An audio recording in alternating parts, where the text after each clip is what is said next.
Filho e do Espírito Santo. Amém.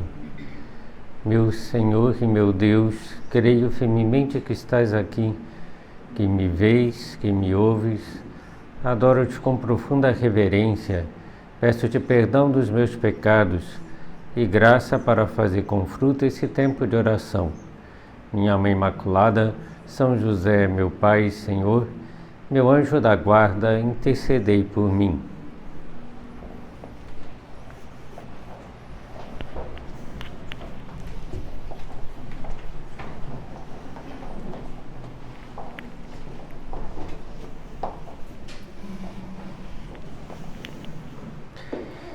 Este é o primeiro recolhimento de 2025, deste ano em que comemoraremos 2025 anos do nascimento de Cristo, da vinda de Cristo ao mundo.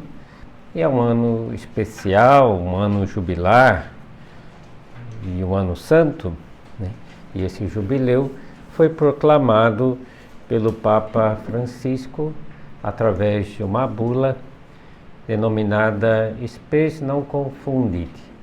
A esperança não decepciona. E ela foi publicada no contexto de preparação e de vivência também desse grande evento na Igreja.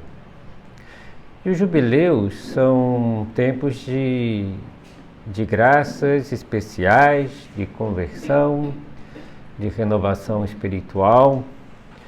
Remontam até uma tradição bíblica já dos judeus, mas que foi assumido também pela Igreja Católica. Momentos de reconciliação com Deus, de reconciliação com o próximo e consigo mesmo, no sentido de recuperar a nossa mais profunda identidade, a identidade de filhos de Deus. E por que o ano de 2025 é um ano jubilar? Então, o ano jubilar é celebrado a cada 25 anos, seguindo uma longa tradição que vem desde 1300 com o Papa Bonifácio VIII.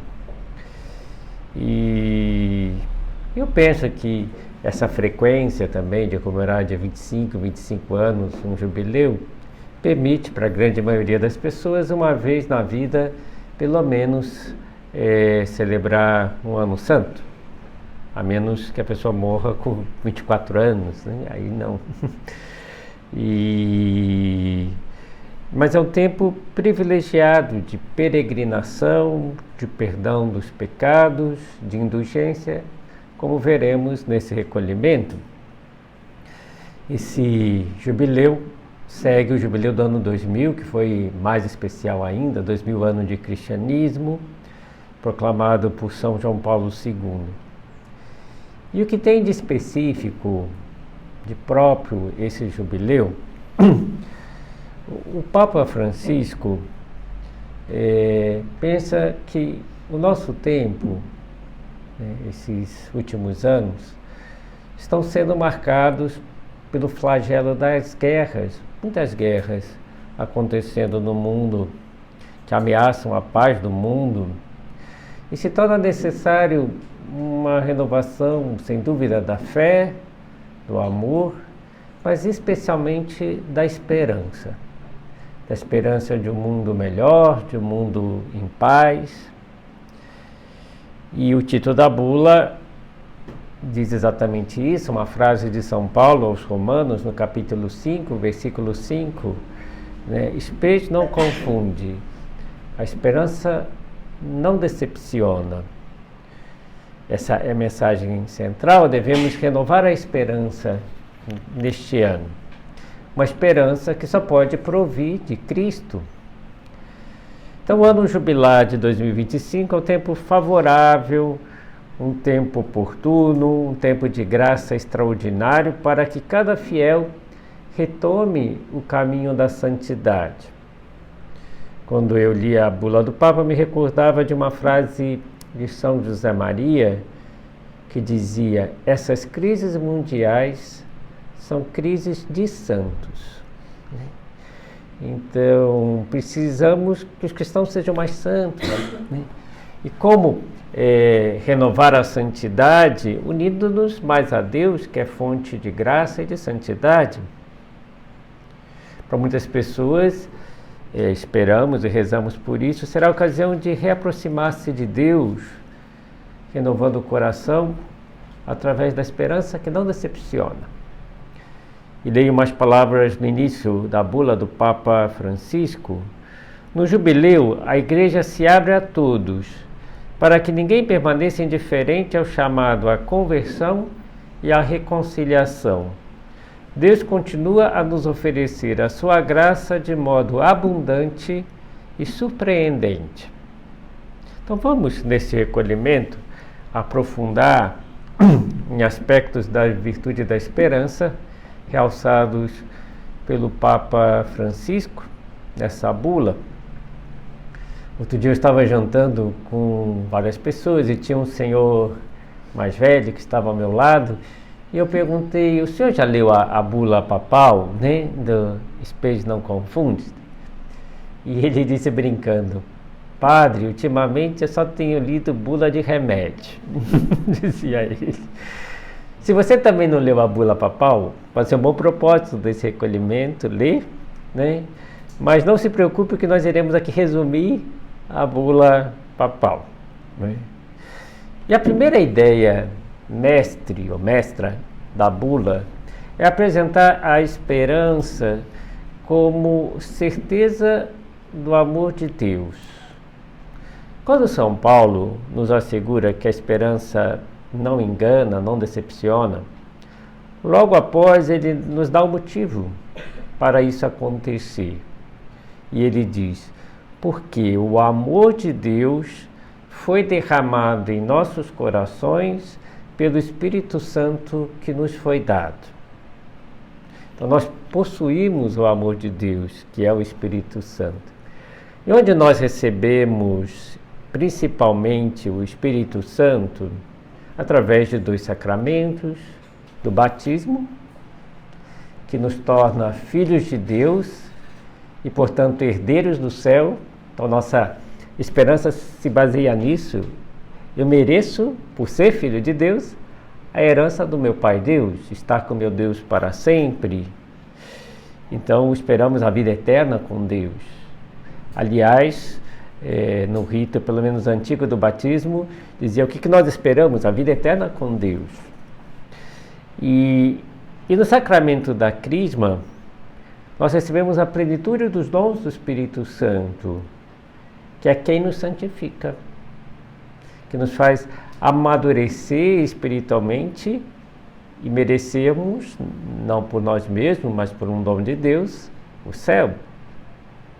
Então, na Epístola aos Romanos, o apóstolo nos revela com profundidade a certeza da esperança cristã, que é diferente de uma esperança mundana, frágil, sujeitas às circunstâncias variantes.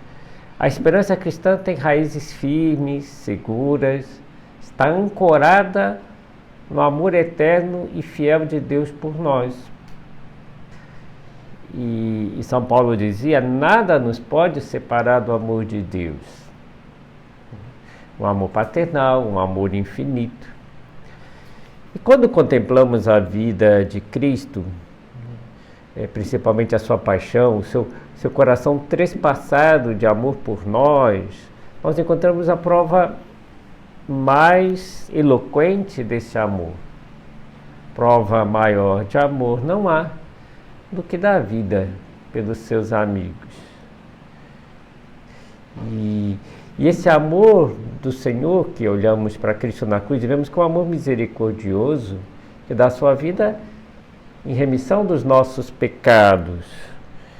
E Deus nos salva, nos reconcilia com o Pai, não porque nós mereçamos, porque nós pecamos, nós ofendemos a Deus, o homem se separou de Deus, mas porque Ele nos amou primeiro e entrega seu Filho para a nossa salvação. Então a esperança cristã nasce desse amor imenso de Deus, um amor misericordioso. Agora, sim que é claro que que muitas pessoas hoje sentem que esse amor está distante, ou mesmo definhando, não por culpa de Deus, mas por culpa dos homens. O mundo com as suas guerras, com as suas tribulações, com seus contravalores, com desejos desordenados, né? Com concupiscências, que conduzem a tantos a uma vida moral desregrada.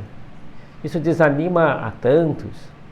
Algumas pessoas até estão querendo ir para o interior, não sei fazer o que no interior, mas estão querendo ir para o interior para escapar da sociedade do jeito que ela está, né? E nos deparamos com pessoas desanimadas à nossa volta, que veem o futuro como um perigo, como uma ocasião de derrotas. E São Paulo nos convida para olhar para além das aparências e das dificuldades, olhar para Cristo ressuscitado, que vence todos os males, inclusive o pecado e a morte. Jesus ressuscitou, Jesus venceu a morte, Jesus voltou à vida, e seu amor vence sempre. E com ele também nós seremos vencedores. Podemos recordar aquelas palavras de Jesus aos apóstolos: coragem, eu venci o mundo. E os cristãos temos que ter esperança e coragem, né? Para mudar o mundo também. Eu pensava nos exemplos dos mártires e dos santos que passaram por tantas dificuldades, né? Deus não poupou dificuldade na vida dos santos. Às vezes, quando a gente lê a vida dos santos, fala: nossa, quantas dificuldades eles tiveram que passar. E na vida dos mártires, então, o martírio, né? E é bonito ver que na história da igreja há tantos mártires que mantiveram a esperança até o final. Me lembrava agora de São Maximiano Kolbe, né? Que deu a vida por um homem num campo de concentração. Estando no campo de concentração de Auschwitz, ele mantinha a serenidade, a alegria, o bom humor, né? Na vida dos mártires isso é constante, o bom humor com que eles morreram e deram a vida por Cristo. Mas mostra uma esperança que não decepciona. Sabia que o amor de Deus nunca o abandonaria. Isso nos leva a pensar: e nós? Enfrentamos tantas tribulações e não tão grandes, né? Mas como reagimos? Mantemos viva a nossa esperança em Deus? E como cultivar a esperança na nossa vida? A resposta, eu penso que é simples e direta: confiar no amor de Deus. Então, nos momentos de sofrimento, de abatimento, de desânimo, repetir com fé, né? E podemos dizer agora, na nossa oração, diante de Jesus, no sacrário: Senhor, eu confio em Ti. Eu confio no Teu amor por mim. E nunca desconfiar do amor de Deus por nós. E onde podemos alimentar a nossa esperança? Penso que na vida de oração, em que experimentamos essa proximidade de Deus, essa amizade intensa com Deus, na Eucaristia, em que entramos em comunhão com Jesus, em intimidade profunda com Cristo. São José Maria chamava a Eucaristia a maior loucura de amor de Deus. É um Deus que se faz pão, que se faz alimento. E especialmente no sacramento da confissão, em que Deus nos perdoa de tudo e nos reconcilia com Ele. Isso dá uma grande esperança, porque tudo tem perdão na nossa vida. Nada nos pode separar do amor de Deus, nem mesmo o pecado, porque Deus nos perdoa. E pensamos ao Senhor, né? Senhor, que eu nunca perca a esperança no teu amor, porque eu sei que é um amor fiel, que Deus não desiste de nós, né? De cada um de nós. Nós não podemos desistir, porque Deus não desiste. A segunda ideia da bula papal é que a esperança é sustentada pela paciência. E cita uma frase também na Epístola aos Romanos: a tribulação produz a paciência a firmeza, e a firmeza a esperança. Então, São Paulo nos revela um caminho para alcançarmos a esperança. Só que é um caminho que hoje em dia poucas pessoas querem trilhar, que é o caminho da paciência. Vivemos numa sociedade em que se valoriza muito o imediato. Há um certo imediatismo, seja pela correria da vida, seja pela rapidez do acesso às informações, pela internet, tudo num clicar de dedo. E parece que as pessoas agora querem tudo para já, né? E quando demora, facilmente somos tomados por uma inquietação e por uma impaciência. Eu diria, até na direção espiritual observo isso, que um defeito da nossa época é a impaciência. E na vida, nem tudo é assim, para hoje, para já. O Papa Francisco mesmo diz que basta observar a natureza. Só que cada vez mais a gente não tem tempo para ficar observando a natureza, né? E eu posso falar de um hobby que eu tenho, eu gosto de cultivar orquídeas. Quanto tempo demora para uma orquídea florir de novo? 1 ano. 1 ano, né? Depois pode ficar florido semanas até 3 meses, dependendo da espécie da orquídea. Mas 1 ano você tem que regar 1 vez por semana ou 2 no verão, né? Para ver ela florir depois de 1 ano. Até a natureza nos ensina que é preciso ter paciência, que não é de um dia para outro, né? E não só com as plantas é assim, com as pessoas também. Pensemos na aquisição de virtudes. Não se dá de um dia para o outro. E muitas pessoas desistem hoje em dia porque querem ser santa amanhã. Principalmente os convertidos, tem muitos convertidos, né? Acham que vão ser santos em pouco tempo. Não é assim. Uma virtude demora anos para ser cultivada. Não é de um dia para outro, né? E muitas pessoas desistem de alcançar determinadas virtudes porque não sabem esperar. E a paciência é fundamental. É o alicerce da esperança cristã. E nos ensina a esperar com serenidade, confiando no tempo de Deus, que é sempre perfeito. Não só na natureza a gente vê a paciência. No Antigo Testamento, a gente vê muito a paciência, pelo menos dos patriarcas, né? Abraão. Deus prometeu uma descendência tão numerosa como as estrelas do céu, como as areias da praia. É muito bonita a bênção patriarcal, né, de Abraão. Mas demorou anos, né, até Isaac crescer e depois ter os filhos, né? E ele esperava uma descendência numerosa como as estrelas do céu. Moisés, se eu não me engano, 40 anos caminhando no deserto e nem entrou na terra prometida, mas viu viu a terra prometida. Pensa até em São José Maria Escrivá, que rezava muito por uma intenção que chamava especial, que era a aprovação jurídica do Opus Dei como prelazia pessoal. Ele também não viu, o sucessor dele viu, mas ele viu também a terra prometida, por assim dizer, porque ele viu a figura jurídica sendo estabelecida para a igreja e ele sabia, é essa figura que um dia vão dar para nós. E é bom a gente rezar, porque estamos ainda estudando essa forma jurídica novamente, que estava tão bem, mas estão estudando de novo, né, a forma jurídica do Opus Dei.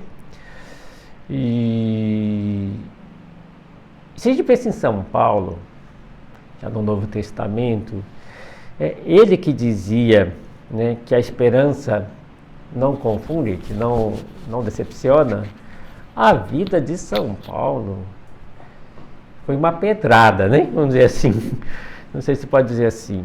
Perseguições constantes. Sofreu ameaças de morte, foi perseguido pelos judeus, pelos pagãos. Uma vez teve que ser descido num cesto para escapar vivo, né? Tiveram que esconder ele, baixar, né, pela muralha e tal, da cidade. Privações físicas, nossa. Ele foi açoitado 5 vezes. E o açoite era praticamente quase matar a pessoa, né? E sofreu 3 naufrágios. Foi apedrejado, né? Apedrejado. Além de passar fome, sede e frio, como ele mesmo disse que passou. Prisões frequentes. Estando preso, ele escreve aquela frase: alegrai-vos no Senhor. Repito, alegrai-vos. Ele estava preso quando escreveu isso, né?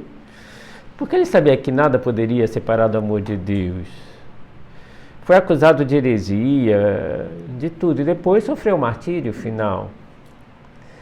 Mas ele tinha plena confiança no amor de Deus. A Timóteo, no fim da vida, ele escreve: quanto a mim, estou a ponto de ser oferecido em sacrifício. O tempo da minha partida está próximo. Combati o bom combate. Terminei a corrida. Guardei a fé. Desde agora está reservada para mim a coroa de justiça que o Senhor, justo juiz, me dará naquele dia. E não somente a mim, mas também a todos os que tiverem esperado com amor a sua manifestação. Cheio de esperança, ele diz, Deus reservou a coroa da justiça, que no dia do seu martírio ele vai receber. Então a vida de São Paulo foi um difícil combate, uma verdadeira maratona, um triatlo, nem sei, foi muito difícil, né? Uma árdua peregrinação até alcançar a meta. E nós devemos também entender que na nossa vida pode haver tribulações, né? A tribulação provoca a paciência a firmeza, e a firmeza a esperança. Às vezes a gente sonha muito com uma vida fácil. Até também por influência da internet, a gente vê o pessoal postando só coisas boas, né? Nossa, que maravilha é a vida dessa pessoa. Não é. Eu, como padre, falo com pessoas de tudo quanto é tipo. A vida de ninguém é uma maravilha, né? Cada um tem seus problemas, diferentes, mas cada um tem seus problemas, né? Mas às vezes a gente sonha com uma vida mansa. Há um dia que a gente não vai ter dificuldade. Esquece, isso é ingenuidade. Né? A gente tem que enfrentar dificuldades com Deus, com amor, com alegria, e assim a gente vai se santificar. E a vida é uma peregrinação. Até as peregrinações do ano jubilar nos recordam isso. Todos nós conhecemos algumas peregrinações, talvez nós mesmos ou alguns amigos tenham ido a Espanha fazer o Caminho de Santiago. Caminho de Santiago de Compostela, é famoso, né? E, se não foram, né, à Espanha, eu não fui fazer o Caminho de Santiago.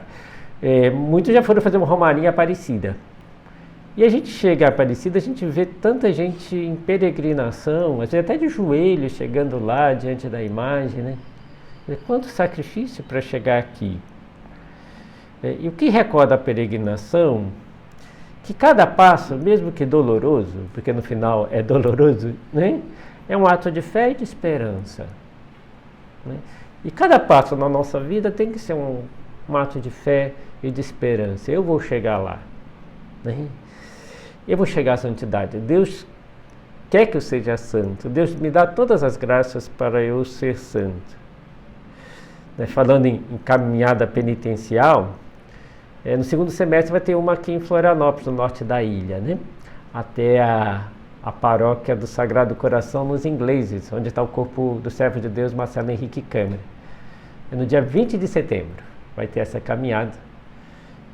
Não é como São Tiago de Compostela, mas embora faça parte da caminhada, porque os caminhos de Santiago, né, têm os seus paralelos em vários países. E esse faz parte, né? A gente pode ganhar até um documento dizendo que a gente fez uma parte do caminho de Santiago.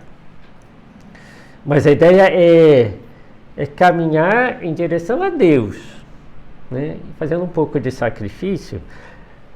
Embora ali a vista é tão bonita no norte da ilha, que o sacrifício é um pouco diminuído, né, pela vista, né? Então, eu fiz no ano passado, então indico, aconselho, né? Mas nós peregrinamos espiritualmente todos os dias, através da oração constante, através dos sacramentos, através de uma vida com Deus, que exige constância, que exige paciência, né? E nós também devemos observar, diz o Papa Francisco, os bons sinais do tempo.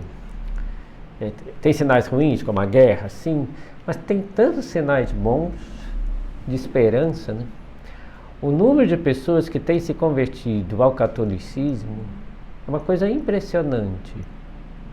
O número de pessoas que têm frequentado o Opus Dei também, não só o Opus Dei, também as paróquias, sou amigo de vários párocos que contam isso, né? No Opus Dei, eu acho que quase triplicou em 3 anos o número de pessoas que frequentam a obra, né? Porque as pessoas estão procurando a Deus.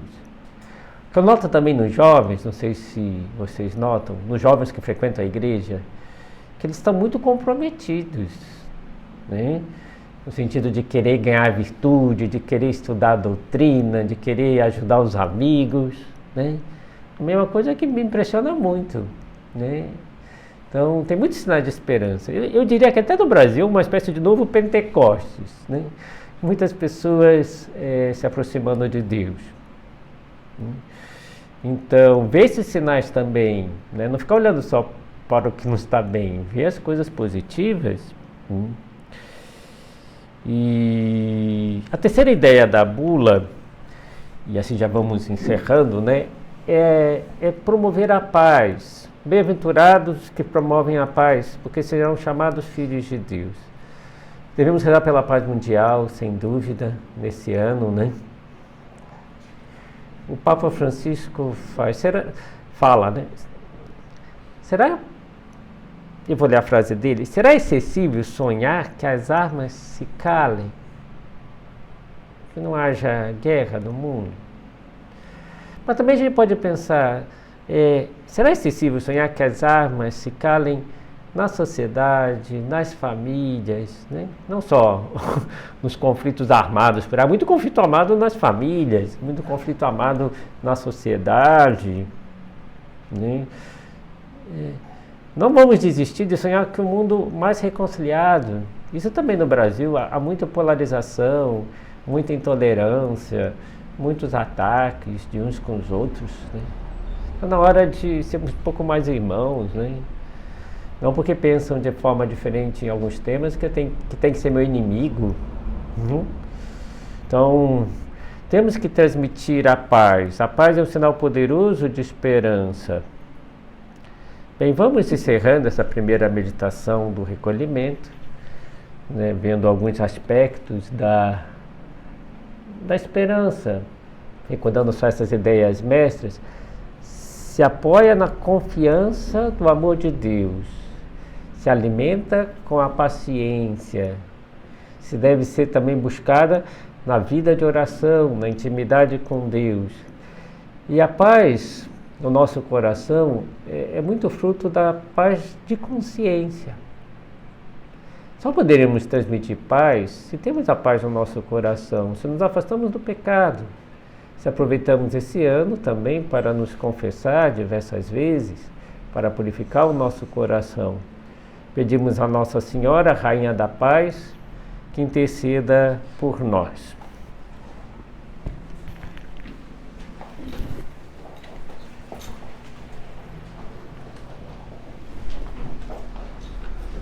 Dou-te graças, meu Deus, pelos bons propósitos, afetos e inspirações que me comunicaste nessa meditação. Peço-te ajuda para os pôr em prática. Minha Mãe Imaculada, São José, meu Pai e Senhor, meu anjo da guarda, intercedei por mim.